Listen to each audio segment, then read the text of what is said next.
प्रिय विद्यार्थियों, आप सभी का हार्दिक स्वागत अभिनंदन आपके अपने YouTube channel GK Anil Saran में।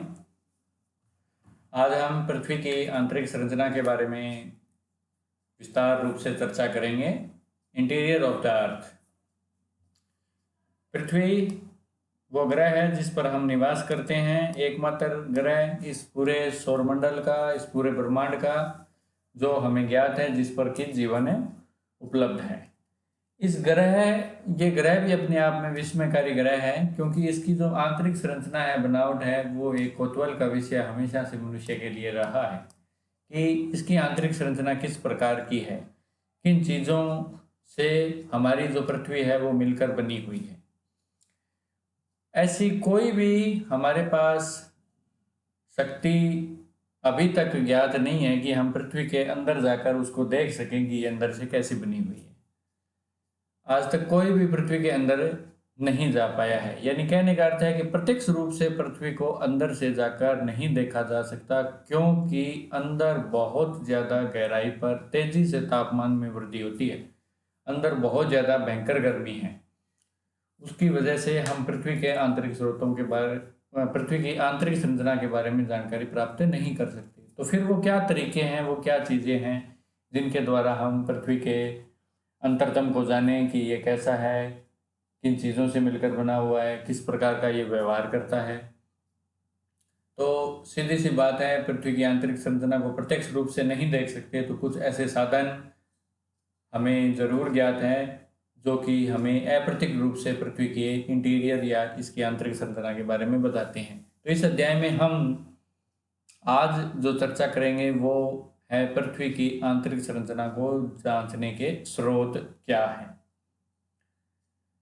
कुछ इसमें हम पुरातन स्रोतों के या शुरुआती स्रोतों का जिक्र करेंगे, जिसमें कि हमें पृथ्वी की जानकारी के जो स्रोत हैं, जैसे तापमान, दबाव, घनत्व हैं, ज्वालामुखी क्रिया, उनके बारे में जानेंगे। और आखिर में हम जो पृथ्वी का जानने का सबसे प्रमाणिक स्रोत है, भूकंप विज्ञान, उसके बारे में भी विस्तार रूप से चर्चा करेंगे। तो चलिए इस अध्याय को शुरू करते हैं अपने।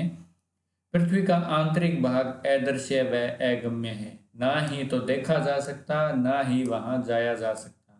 मनुष्य ने खनन व वेदन क्रियाओं के द्वारा इसके कुछ ही किलोमीटर तक के आंतरिक भाग को प्रत्यक्ष रूप में देखा है। यानी हमने खुदाई करके इसके कुछ भाग को प्रत्यक्ष रूप से देखा है। गहराई के साथ तापमान में तेजी से वृद्धि के कारण अधिक गहराई तक खनन व वेदन कार्य संभव नहीं है। भूगर्भ में इतना अधिक तापमान है कि वह वेदन में प्रयोग किए जाने वाले किसी भी प्रकार के यंत्र को पिघला सकता है, उसको जला सकता है। अतः वेदन कार्य कम गहराई तक ही सीमित है। इसलिए पृथ्वी के गर्भ के विषय में प्रत्यक्ष जानकारी के मिलने में कई कठिनाइयां आती हैं। यानी प्रत्यक्ष जानकारी के स्रोत ना के बराबर हैं। ज्वालामुखी उद्गार से निकले लावा एवं गैस आंतरिक संरचना के बारे में प्रत्यक्ष जानकारी के अन्य स्रोत है, परंतु यह निश्चय कर पाना कठिन होता है कि यह मैग्मा कितनी गहराई से निकला है। यानी जब भी ज्वालामुखी निकलता है, जो पृथ्वी के गर्भ को चीरता हुआ, पृथ्वी की सतह को चीरता हुआ जब ज्वालामुखी बाहर आता है, तो उस जो पिघली हुई चट्टानें आती है, उन चट्टानों को मैग्मा या लावा कहा जाता है।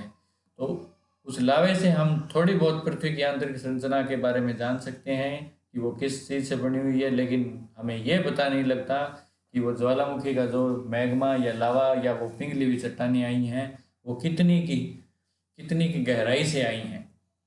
भूकंप विज्ञान से भूगर्भ की संरचना के विषय में अधिक वैज्ञानिक व प्रमाणिक जानकारी प्राप्त होती है। ये महत्वपूर्ण है। कई बार परीक्षा में ये पूछ लिया जाता है कि भूगर्भ की जानकारी या पृथ्वी की आंतरिक जानकारी का सबसे प्रमाणिक स्रोत कौन सा है, तो हम कह सकते हैं भूकंप विज्ञान। भूकंप विज्ञान वो विज्ञान है जिसमें हम भूकंपीय तरंगों के द्वारा पृथ्वी के बारे में जानकारी प्राप्त करते हैं। पृथ्वी की आंतरिक संरचना के विषय में जानकारी देने वाले साधनों को निम्न वर्गों में रखा जा सकता है। तो चलिए हम देखते हैं वो स्रोत कौन कौन से हैं। तो आपके सामने एक सारणी है, उस सारणी को आप देखिए। उस सारणी में ये दिया हुआ है कि भूगर्भ की जानकारी के साधन क्या है। तो यहाँ 3 हैं भाग किए हुए। अपने 2 भाग महत्वपूर्ण है, अप्राकृतिक संसाधन और प्राकृतिक संसाधन। अप्राकृतिक में तापमान, दबाव, घनत्व है, और प्राकृतिक में ज्वालामुखी उद्गार और भूकंप विज्ञान है। और एक अन्य स्रोत है उल्कापात, यानी उल्काएं। उल्काएं क्या होती है?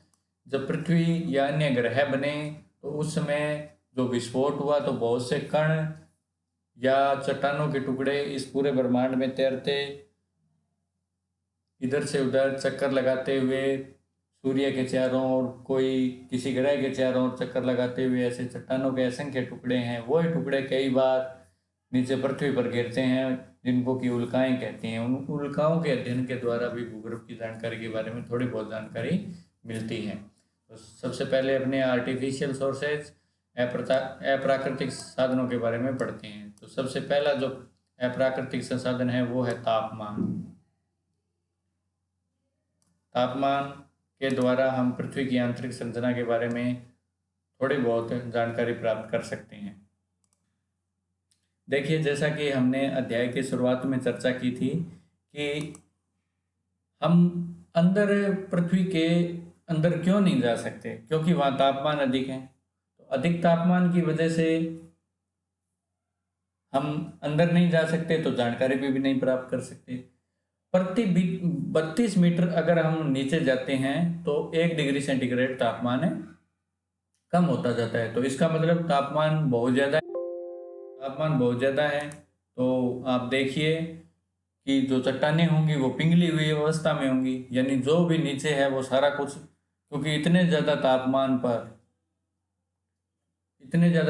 पर कोई भी चीज़ ऐसी नहीं होगी कि जो कि पिघली हुई अवस्था में ना हो। परंतु वास्तव में ऐसा नहीं है। जैसे जैसे हम अंदर जाते हैं वैसे वैसे तापमान तो बढ़ता जाता है, लेकिन तापमान के साथ साथ दबाव भी बढ़ जाता है। अत्यधिक दबाव के कारण ही, दबाव क्या, ऊपरी चट्टानों का भार, पृथ्वी का जो अंदर है उसके ऊपर ऊपरी चट्टानों का भार बढ़ता जाता है। उस बढ़ते हुए भार की वजह से जो अंदर की चट्टानें हैं वो पिघली हुई अवस्था में हमें नहीं मिलती। तो आप देखें, तापमान भूगर्भिक सर्वेक्षणों से यह बात प्रमाणित होती है कि सामान्यतः पृथ्वी की सतह से केंद्र की ओर प्रति 32 मीटर की गहराई पर 1 डिग्री सेंटीग्रेड तापमान बढ़ता है। ये भी परीक्षा की दृष्टि से महत्वपूर्ण है। कई बार पूछ लेते हैं कि पृथ्वी की सतह से केंद्र की ओर कितने मीटर की गहराई पर 1 डिग्री सेंटीग्रेड तापमान बढ़ता है, तो हम कह सकते हैं 32 मीटर की गहराई पर। तापमान की इस वृद्धि दर के कारण भूगर्भ के सभी पदार्थ पिघली हुई अवस्था में होने चाहिए, परंतु वास्तव में ऐसा नहीं है। अधिक गहराई के साथ बढ़ते दबाव के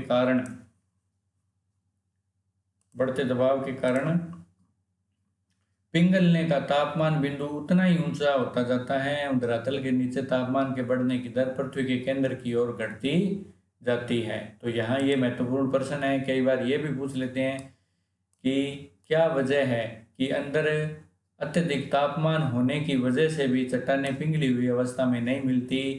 तो उसकी वजह है अत्यधिक दबाव, बढ़ता हुआ दबाव। तापमान के साथ साथ दबाव भी बढ़ता जाता है, जिस वजह से जो अंदर की चट्टानें हैं वो पिघली हुई अवस्था में नहीं मिलती। इस गणना के अनुसार पृथ्वी केंद्र का तापमान लगभग 2000 डिग्री सेंटीग्रेड है, यानी ये पृथ्वी है। अगर इसका केंद्र ये माना जाए तो इसका तापमान कितना है? इसका तापमान है 2000 डिग्री सेंटीग्रेड। इतने अधिक तापमान पर भी चट्टानें पिघली हुई अवस्था में नहीं मिलती, तो उसके पीछे एक वजह है, वो है दबाव, प्रेशर।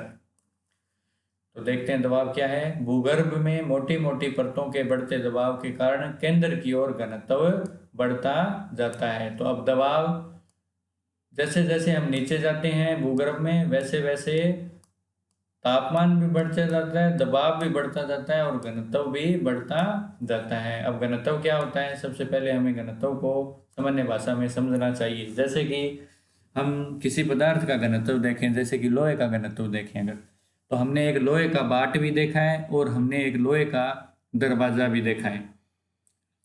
एक लोहे के बाट हम मान ले 50 किलो का है, और एक दरवाज़ा अगर हम मान ले खिड़की, छोटी खिड़की मान लेते हैं लोहे की, तो आप एक आइडिया लगाइए, एक अंदाज़ा लगाइए और मुझे बताइए, और या आप सोचिए कि ज़्यादा वजन किसका होगा, 50 किलो वाट का या उस छोटी सी लोहे की खिड़की का? निश्चित रूप से लोहे का जो बाट होगा उसी का वजन ज़्यादा होगा। ऐसा क्यों? आकार में तो छोटा है वो, जबकि लोहे की खिड़की है वो आकार में बड़ी है। वो इस वजह से है क्योंकि लोहे के बाट के अंदर लोहे के जो कण हैं उनका घनत्व ज़्यादा है, यानी वो कण लोहे के पास पास हैं बहुत ज़्यादा। इस वजह से लोहे का जो बाट है उसका घनत्व ज़्यादा है, जबकि जो लोहे की खिड़की है उसमें जो लोहे के कण हैं उनके बीच में उनके बीच में दूरी है लोहे के कणों के बीच में, इस वजह से उसका घनत्व कम है। तो आप इस उदाहरण से समझ गए होंगे कि घनत्व क्या होता है। तो इस प्रकार क्या होता है, जैसे जैसे हम पृथ्वी के अंदर जाते हैं वैसे वैसे घनत्व भी बढ़ता जाता है। केंद्र पर उच्च तापमान के कारण यहाँ पाए जाने वाले पदार्थ का द्रव रूप में होना स्वाभाविक है, परंतु ऊपरी दबाव के कारण वह द्रव रूप ठोस का आचरण करता है। अतः केंद्र में अधिक दबाव व अधिक तापमान के कारण सेलें प्लास्टिक नुमा ठोस हैं, यानी ठोस तो हैं लेकिन वो किसी लोहे की भांति या पत्थर की भांति ठोस न होकर प्लास्टिक की भांति ठोस हैं। तो ये होता है दबाव। अब अपने अगला पढ़ते हैं, वो है घनत्व।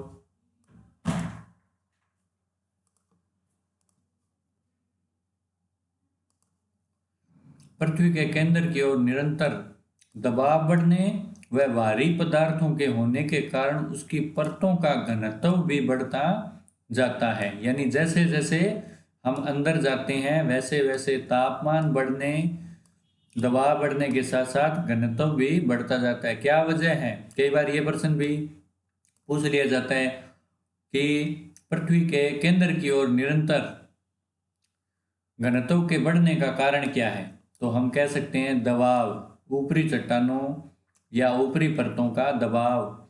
न्यूटन के गुरुत्वाकर्षण सिद्धांत के अनुसार संपूर्ण पृथ्वी का घनत्व 5.5 ग्राम प्रति घन सेंटीमीटर है। तो ये महत्वपूर्ण है परीक्षा की दृष्टि से, इसको नोट कर ले आप।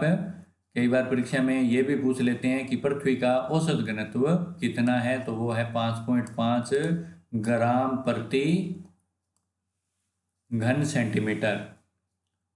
केंद्र का औसत घनत्व 11 ग्राम प्रति घन सेंटीमीटर है। यानी पूरी पृथ्वी का औसत घनत्व तो 5.5 ग्राम प्रति घन सेंटीमीटर है। और अकेले केंद्र की बात करें, अगर हम इस अकेले केंद्र की बात करें तो यहाँ देखिए पूरी पृथ्वी का तो 5.5 है, लेकिन इस केंद्र का घनत्व है 11 ग्राम प्रति घन सेंटीमीटर। तो इससे स्पष्ट होता है कि जैसे जैसे हम पृथ्वी के अंदर जाते हैं वैसे वैसे तापमान और दबाव के साथ साथ घनत्व भी बढ़ता जाता है। तो ये हमने यहाँ 3 स्रोत पढ़े या साधन पढ़े जिनकी द्वारा हम पृथ्वी की आंतरिक संरचना के बारे में जानकारी कर सकते हैं। यानी इन तीनों स्रोतों के आधार पर हम एक निष्कर्ष पर पहुंच सकते हैं कि जो पृथ्वी है उसके अंदर जो चट्टानें हैं वो पिघली हुई अवस्था में नहीं है, बल्कि एक ठोस की भांति, एक प्लास्टिक नुमा ठोस की भांति है। यानी बढ़ते हुए तापमान, बढ़ते दबाव और बढ़ते घनत्व की वजह से एक पृथ्वी के बारे में एक थोड़ी बहुत हमें जानकारी यहाँ उपलब्ध होती है। इसके अलावा और क्या साधन हैं पृथ्वी की आंतरिक संरचना के बारे में जानने के, तो वो हम देखते हैं। अगला स्रोत है उल्कापात। जैसा कि मैंने बताया था कि उल्काएं जो हैं वो ग्रहों की उत्पत्ति के समय ही ये चट्टानों के जो पिंड थे वो इधर उधर अंतरिक्ष में फैल गए। कई बार वही पिंड टूटकर या अपनी कक्षा से भ्रमित होकर पृथ्वी की ओर आ जाते हैं और यहाँ पृथ्वी पर गिर जाते हैं, उनको उल्काएं कहते हैं। इन उल्काओं का जब वैज्ञानिकों ने, भूगोलवेत्ताओं ने अध्ययन किया तो क्योंकि ये उल्काएं उन्हीं चीज़ों से बनी हुई है जिनसे हमारे ग्रह या हमारी पृथ्वी बनी है, तो इन उल्कापातों, उल्कापिंडों का अध्ययन करके भी पृथ्वी के बारे में थोड़ी बहुत जानकारी हमें जुटा सकते हैं या हमें मिली है। सूर्य परिवार उल्कापिंड सूर्य परिवार के यंग हैं। ये ग्रहों की उत्पत्ति के समय अलग होकर अंतरिक्ष में फैल गए थे। कभी कभी ये उल्काएं धरती पर गिरती हैं। इस क्रिया को उल्कापात कहते हैं। इनके अध्ययन से ज्ञात हुआ है कि उल्काओं की रचना में निकिल और लोहा पाया जाता है। पृथ्वी भी सौर परिवार की एक सदस्य है। पृथ्वी में चुंबकत्व का गुण पाया जाता है। आंतरिक भाग में निकिल मिश्रित लोहे के कारण पृथ्वी में यह गुण उत्पन्न हुआ है। यानी इन उल्काओं के अध्ययन से पता लगा कि इन उल्काओं में निकिल और लोहा पाया जाता है। तो निश्चित रूप से हमारी पृथ्वी के अंदर भी निकिल और लोहे की कुछ संरचना हमें देखने को मिलती है, क्योंकि चुंबकत्व गुण पाया जाता है। लोहे में चुंबक का गुण होता है। तो हमारी पृथ्वी भी गुरुत्वाकर्षण यानी खींचने का कार्य करती है। गुरुत्वाकर्षण इसमें बल मिलता है, तो वो एक चुंबकत्व का गुण ही है। तो इससे हमें पता लगता है कि हमारी पृथ्वी निकिल और लोहे की अंतरतम बनी हुई है। तो चलिए आगे बढ़ते हैं अपने। और तीसरे स्रोत जो पृथ्वी की आंतरिक संरचना को जानने के हैं वो हैं प्राकृतिक साधन। इसमें सबसे पहले है ज्वालामुखी उद्गार। ज्वालामुखी उद्गार से निकले तत्व व तरल मैग्मा जैसे कि मैंने आपको बताया था कि जब पृथ्वी के अंदर से पिघली हुई चट्टानें बाहर निकलती हैं तो उन पिघली हुई चट्टानों को ही मैग्मा और लावा कहती हैं। इनको पृथ्वी के अंदर यहाँ तो इनको मैग्मा कहा जाता है। जैसे ही ये पिघली हुई चट्टानें धरती की परतों को चीरते हुए बाहर आती हैं तो यहाँ इन पिघली हुई चट्टानों को बोला जाता है लावा। तो भूगोलवेताओं ने इस लावे का अध्ययन किया, क्योंकि ये पृथ्वी के अंदर से पिघली हुई चट्टानें आई थी। इन चट्टानों का अध्ययन किया, इस लावे का अध्ययन किया। इस अध्ययन द्वारा भी हमें ये जान सकते हैं थोड़ी बहुत पृथ्वी की आंतरिक संरचना के बारे में कि हमारी पृथ्वी किस चीज़ों से मिलकर बनी हुई है।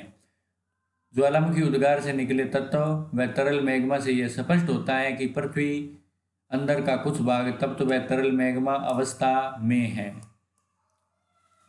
और अगला स्रोत अब हम पढ़ते हैं।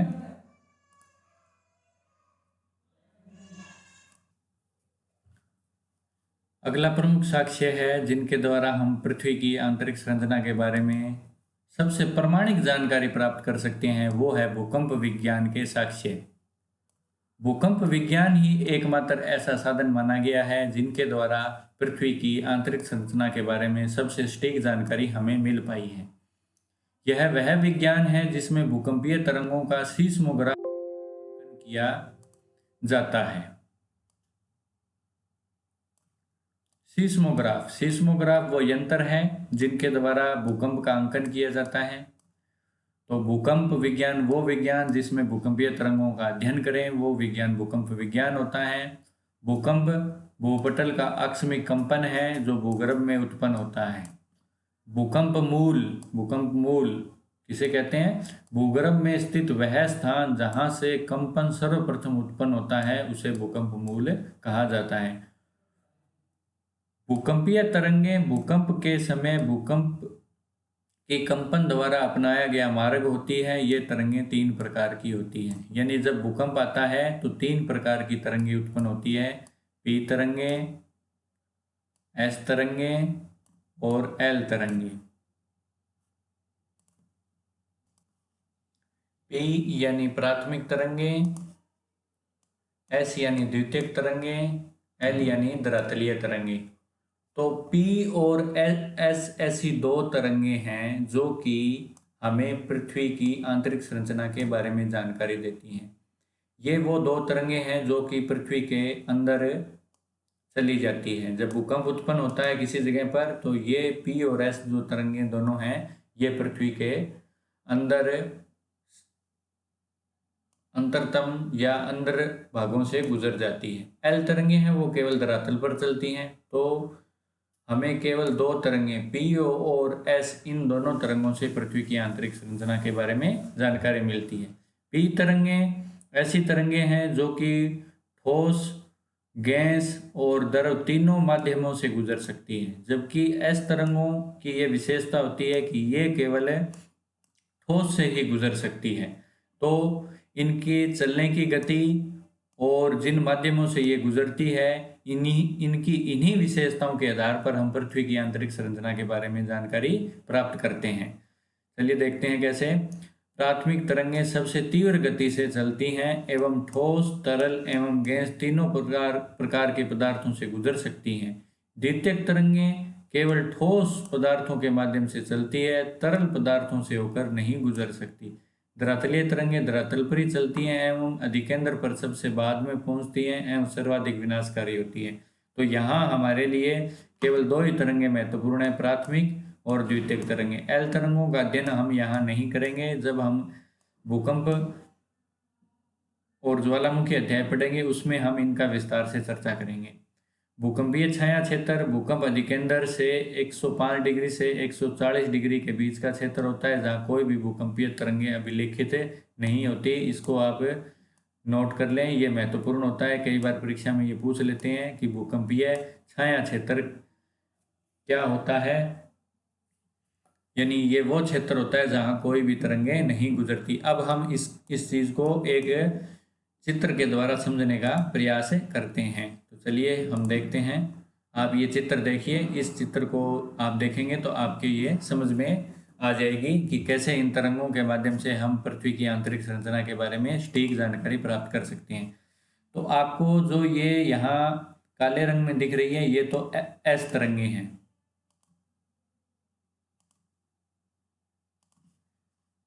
जो आपको दिख रही है ये देखिए एस तरंगे काले रंग में जो है, और जो पीले रंग की है वो है पी तरंगे। तो आप देखिए ये पृथ्वी है हमारी।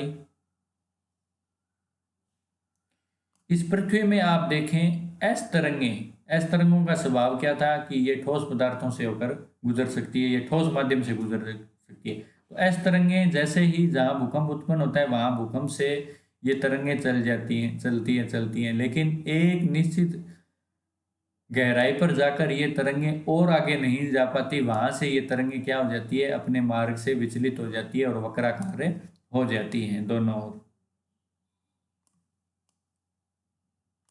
दूसरी ओर आप देखें पी तरंगे एक निश्चित गहराई तक चलती हैं। उसके बाद में पी तरंगे भी वक्राकार हो जाती हैं, यानी अपने मार्ग से विचलित हो जाती है। लेकिन कुछ पी तरंगे वक्राकार होने के बावजूद भी पृथ्वी के और अंदर तक, यानी इसके अंतरतम अंदर वाले भाग तक चली जाती हैं और उस अंदर वाले भाग से भी बाहर निकल जाती हैं। तो अब इनके चलने की या इनके जिस माध्यम से गुजरने की स्थिति के आधार पर हम पृथ्वी की आंतरिक संरचना के बारे में जानकारी प्राप्त कर सकते हैं कि एस तरंगे क्या थी, ठोस भाग से गुजरती है, ये आगे नहीं घुस पाती और गहराई में। इसका मतलब ये हुआ कि पृथ्वी जो है वो अंदर से ठोस नहीं है बल्कि द्रव अवस्था में है निश्चित रूप से, तभी एस तरंगे अंदर नहीं जा पाती हैं। जबकि दूसरी ओर हम देखें पी तरंगे अपना मार्ग विचलित तो करती हैं, लेकिन उसके बावजूद भी अंदर चली जाती हैं पृथ्वी के। इसलिए पृथ्वी का अंदर निश्चित रूप से तरल भाग होगा पृथ्वी अंदर से, इसीलिए ये गुजर पाती हैं। दूसरी एक विशेषता और है कि ये जो तरंगे हैं ना, ये तरंगे 3 जगह इनकी गति में अंतर आता है। ये इन तरंगों की गति में अंतर आता है, यानी इनकी चलने की स्पीड में अंतर आता है। एक तो कुछ 3 जगह अंतर आता है, एक यहाँ पे अंतर आता है, दूसरा यहाँ पे आता है और तीसरा यह, यानी पी तरंगे अंदर तो घुस जाती है गहराई में, लेकिन उसकी जो गति है उस गति में परिवर्तन आ जाता है।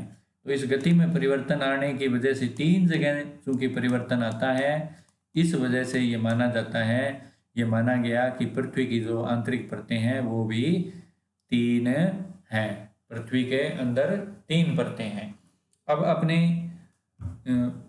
छाया क्षेत्र के बारे में पढ़ लेते हैं कि छाया क्षेत्र क्या है। तो आप देखें एस तरंग जो है, एस तरंग यहां तक जाती है, यहां से एस तरंग का मार्ग वक्राकार हो जाता है, यानी इससे आगे ये तरंग अंदर जा ही नहीं पाती। तो आप देखें 105 डिग्री से लेकर जो दूसरी ओर 105 डिग्री है। यानी ये पूरा क्षेत्र एक ऐसा है जो कि एस तरंग का छाया क्षेत्र है। अगर परीक्षा में पूछा जाए कि एस तरंग का छाया क्षेत्र क्या है, तो हम कह सकते हैं 105 डिग्री से लेकर 105 डिग्री। ये अगर अगर हम पश्चिम माने और ये अगर हम पूर्व माने, तो हम कह सकते हैं कि 105 डिग्री पूर्व से लेकर 105 डिग्री पश्चिम का जो ये बीच का क्षेत्र है, इस पूरे क्षेत्र के अंदर एस तरंगे नहीं गुजर सकती। ये एस तरंग का छाया क्षेत्र है। लेकिन यही बात अगर हम करें पी तरंग की, तो पी तरंग देखें, पी तरंग यहाँ से तो मुड़ी जाती है, लेकिन इसके बावजूद पी तरंगे यहाँ अंदर पृथ्वी के और अंदर अन्य अन्य गहराई में चली जाती है।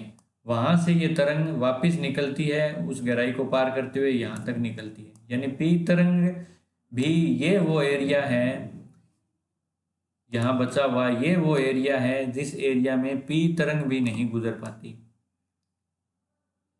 पी तरंग भी इस एरिया से नहीं गुजरती है, क्योंकि इसका मार्ग पहले ही वक्राकार हो गया और कुछ अंदर जाके वक्राकार हो गया।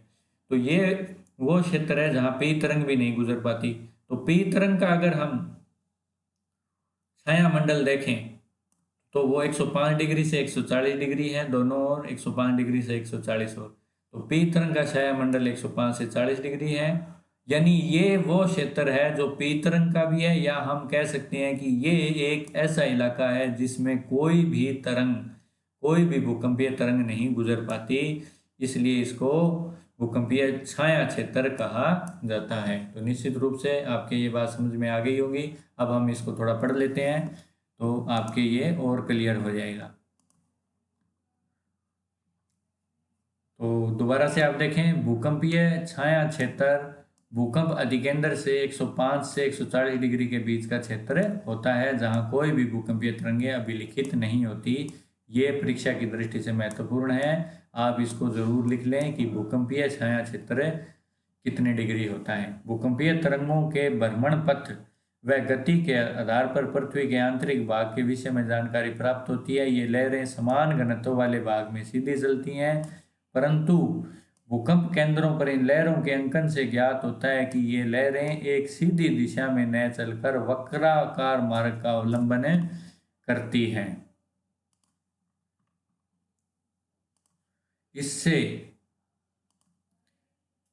इसमें प्रमाणित होता है कि पृथ्वी के घनत्व में भिन्नता है, यानी इनके चलने की गति में भिन्नता पाई जाती है। अगर पृथ्वी का घनत्व एक सा होता तो पी और एस तरंगे बिल्कुल धरती के पारों पार, एक यहाँ से चलती यहाँ निकल जाती, यहाँ से चलती यहाँ निकल जाती, लेकिन ऐसा नहीं होता है। बल्कि अगर आप देखें कोई तरंग यहाँ से चलती है, यानी अगर वो एस है तो वो ऐसे मुड़ जाएगी। अगर वो पी है तो पी तरंग भी यहाँ अंदर जाके थोड़ी दुर्बल हो जाएगी और फिर वो इसको पार करेगी ऐसे। तो आप देखें कि ये एक सीधी रेखा में नहीं निकलकर वक्राकार मार्ग का अनुसरण करती है। इसका मतलब है कि पृथ्वी का जो अंतरतम है वो विभिन्न घनत्व वाला है। इससे ये सिद्ध होता है क्योंकि आंतरिक भाव की ओर घनत्व बढ़ता है, अतः कोर जो कि इसका बिल्कुल पृथ्वी का अंदर जो अंतरतम है उसको कोर भी कहते हैं। अतः कोर में ये लहरें पी व एस वक्राकार होकर सतह की ओर अवतल हो जाती है। चित्र संख्या 4.1 में चूंकि एस लहरें तरल पदार्थ से होकर नहीं गुजरती एवं 2900 किमी से अधिक गहराई अर्थात भूकरोड़ में विलुप्त हो जाती है। यानी ये जो आप देखें कि यहाँ से आगे ये नहीं जा पाते, तो ये हम कितनी मान सकते हैं ये दूरी है 2900 किलोमीटर। यानी 2900 किलोमीटर के आगे ऐसे लहरें पृथ्वी में नहीं घुस पाती, इससे आगे ये पृथ्वी के अंतरतम में नहीं जा पाती।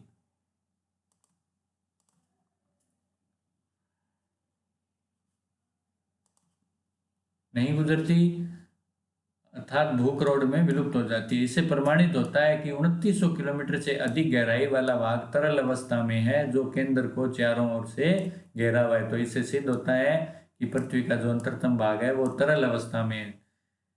चूंकि चट्टानों में घनत्व में अंतर के साथ ही इन तरंगों की गति में 3 जगहों पर अंतर आता है। जैसा कि मैंने पहले बताया था कि घनत्व अंदर जाते हैं तो इनका मार्ग भी बदलता है, इनकी गति भी बदलती है। इनका मार्ग वक्राकार हो जाता है और इनकी गति यानी इनकी स्पीड में भी अंतर आता है। और ये स्पीड में अंतर कितनी जगह आता है? 3 जगह अंतर आता है। 3 जगह आता है। इसलिए पृथ्वी की कितनी परतें मानी गई है? 3। अतः इन आधारों पर पृथ्वी के आंतरिक भागों को 3 परतों में विभक्त किया गया है या 3 परतें निश्चित की गई हैं।